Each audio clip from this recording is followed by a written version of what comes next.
لاہور کا نوجوان ہے، یہ تمام پاکستان کے معیشت میں آپ کی محنت، آپ کی قربانی، آپ کی جدوجہد، آپ کی اوپر جتنا یہ ٹیکس لگاتے ہیں، اس کے نتیجے میں ہمارا معیشت چلتا ہے۔ اور پاکستان پیپلز پارٹی وہ جماعت ہے جس نے قائد عوام شہید ذوالفقار علی بھٹو کے دور میں کہا تھا کہ ہم گھاس کھائیں گے مگر ہم اپنا قوم کی دفاع کے لیے بم بنانے کے لیے قربانیاں کرنے کے لیے تیار ہیں۔ آج بھی پاکستان پیپلز پارٹی کے کارکن، چاہے وہ پنجاب سے تعلق رکھے، چاہے وہ گلگت بلتستان سے تعلق رکھے، چاہے وہ پختونخوا، بلوچستان، صوبہ سندھ سے کیوں نہیں تعلق رکھے، ہم اپنا ملک کی ترقی کے لیے، ہمارا ملک کا دفاع کے لیے، ہمارا معیشت کو مضبوط کرنے کے لیے سب قربانی نہ صرف دینے کے لیے تیار ہے، آپ قربانیاں دے رہے ہیں، آپ اپنے ٹیکسز کی صورت میں یہ قربانیاں دے رہے ہیں۔ کھانے پینے کے اشیاء کی جو چیزیں اس کی مہنگائی میں اضافہ میں آپ یہ قیمت آپ ہر دن ڈھاتے ہیں اور اٹھاتے ہیں، اور ہم چاہتے ہیں کہ ہم سب پاکستان کی معاشی ترقی میں اپنا حصہ ڈالیں، کنٹریبیوٹ کریں۔ حکومت کی اپنی خیال ہے، میرا خیال میں ہم پاکستان کو مزید معاشی طور پہ مضبوط بنا سکتے ہیں اگر ہم سینٹرلائزیشن کی بجائے مزید ڈی سینٹرلائزیشن کی طرف بڑھیں، اگر ہم مزید معاشی اختیارات اپنے نچلے سطح تک ڈیولو کریں تو ہم پاکستان کی پورا معیشت کو طاقت دلوا سکتے ہیں۔ ہم نے یہ ثابت کر دیا ہے، تمام صوبوں نے یہ ثابت کر دیا ہے کہ جب 18ویں ترمیم کے وقت آپ نے صوبوں کو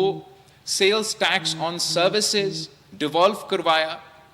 چاہے وہ صوبہ سندھ ہو، صوبہ پنجاب ہو، صوبہ بلوچستان ہو، صوبہ پختونخوا ہو،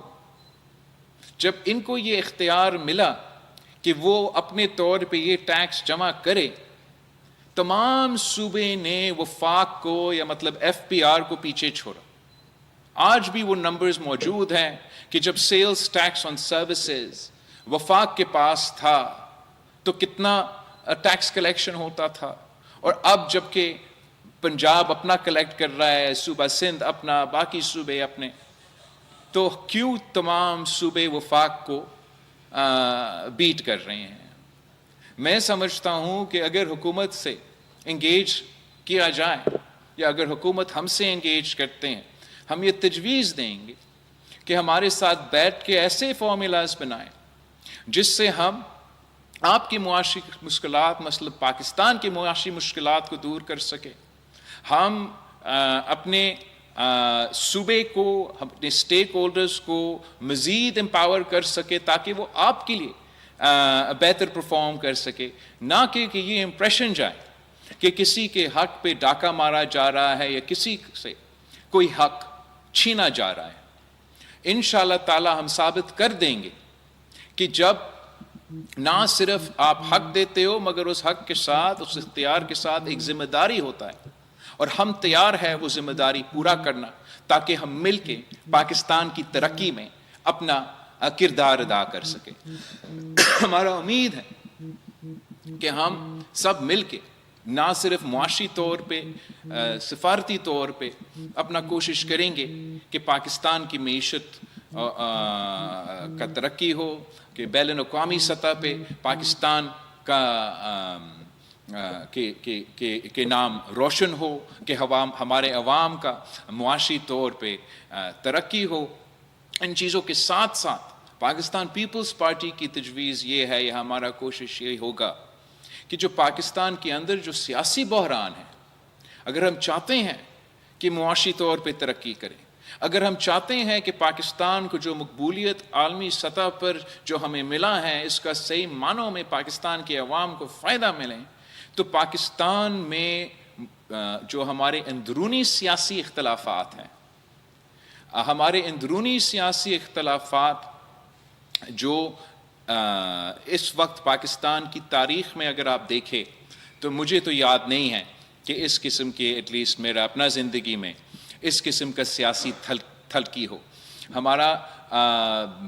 اختلاف رائے سیاسی ہو سکتے ہیں مگر جس انداز میں ایک بٹرنس پیدا ہوا ہے پاکستان کی سیاسی معاشرے میں، جس انداز میں پاکستان کی سیاست میں ایک بخار پیدا ہوا ہے، جہاں ایک سیاسی جماعت سے تعلق رکھنے والا دوسرا سیاسی جماعت سے تعلق رکھنے والے سے بات کرنے کے لیے تیار نہیں ہے، تو میرا خیال میں جہاں پاکستان پیپلز پارٹی نے یہ کامیابی تو حاصل کی کہ ہم نے چارٹر آف ڈیموکریسی کا کانسٹیٹیوشنل کورٹ تو بنا دیا، جو دوسرا حصہ ہے چارٹر آف ڈیموکریسی کا وہ ہے ٹروتھ اور ریکنسیلیشن. اور میں سمجھتا ہوں کہ آج نہیں تو کل پاکستان کے تمام سیاسی سٹیک ہولڈرز بلکہ تمام سٹیک ہولڈرز کو اسی ٹروتھ اینڈ ریکنسیلیشن کا راستہ اپنا کے آخر کار یہ جو ملک کے اندر سیاسی بحران ہے ہمیں اس کو ایڈریس کرنا پڑے گا، تاکہ تمام سیاسی جماعتیں مل کے اس ملک کو اندرونی بین الاقوامی سطح پہ جو بحران ہے اس سے ہم مل کے نکالے. ایسے نہ ہو کہ ہم آپس میں لڑتے رہے اور اس آپس کا لڑائی کا فائدہ کوئی پاکستان کے خلاف سازش کرنے والے کوئی دوسرا قوت اس کا فائدہ لے. تو آج میں یہ بھی پاکستان پیپلز پارٹی کے کارکنوں کو، تنظیموں کو، پاکستان کے شہید محترم بینظیر بھٹو کے سپاہیوں کو بتانا چاہوں گا کہ پاکستان پیپلز پارٹی کی یہ کوشش ہوگا پارلیمان کے اندر بھی پارلیمان کے باہر بھی کہ تمام سیاسی سٹیک ہولڈرز سے انگیج کرتے ہوئے ہمارا کوشش ہوگا کہ ہم ایسا سیاسی ماحول میں بہتری لے کر آئیں جس سے پاکستان کی پورا سیاست پہ مثبت انداز ہو اور مثبت نتیجہ ہو، اور پاکستان پہ پھر معیشت پہ اور اوور آل ہمارا ملک کی ترقی پہ اس قسم کی اگر کوشش کامیاب ہوا تو میرا خیال میں مثبت اس کا پازیٹیو امپلیکیشنز ہوں گے. آخری بات جو میں اپنی پارٹی کے کارکنوں سے، ساتھیوں سے اس موقع پہ ہمارا فاؤنڈیشن ڈے کے موقع پہ بات کرنا چاہوں گا، اور وہ ہے ہمارا جو دہشت گردی کی طرف سے جو اس وقت خطرہ ملک بھر میں اضافہ ہوتا جا رہا ہے. میں سمجھتا ہوں کہ پاکستان نے اپنی تاریخ میں ہم نے یہ ثابت کر دیا کہ پاکستان وہ واحد ملک ہے. افغانستان میں 30 سال پورا دنیا کی قوت نیٹو کی صورت میں موجود، مگر وہ وہاں نہیں کر سکا جو پاکستان کے عوام نے، پاکستان کے افواج نے، پاکستان کے قائدین نے جد و جہد کر کے دہشت گردوں کو نہ صرف مقابلہ کیا مگر ہم نے ان کو شکست دلوایا تھا. افسوس کے ساتھ آج ایک بار پھر وہ جو پاکستان کا ماضی میں دہشت گردی کا لہر تھا وہ دہشت گردی ایک بار پھر اپنا سر اٹھا رہا ہے. اور میں سمجھتا ہوں کہ جہاں ایک طاقت کے ذریعے پاکستان کی ریاست نے اپنا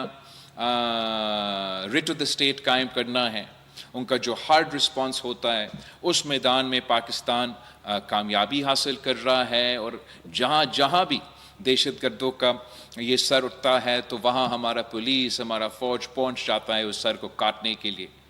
جانتے ہیں کہ بین الاقوامی سطح پہ سازشیں پک رہی ہیں، مختلف ممالک موجود ہیں کہ اس سچویشن میں مزید خرابی لے کر آئیں. میں سمجھتا ہوں کہ جہاں ہمارا ریاست کا اور کنیٹک اسٹریٹجی میں پاکستان بہادری کے ساتھ لڑ رہا ہے، وہاں ہمارا ایک ایسا پالیسی سپیس ہے جہاں مزید بہتر پرفارم کر سکتے ہیں.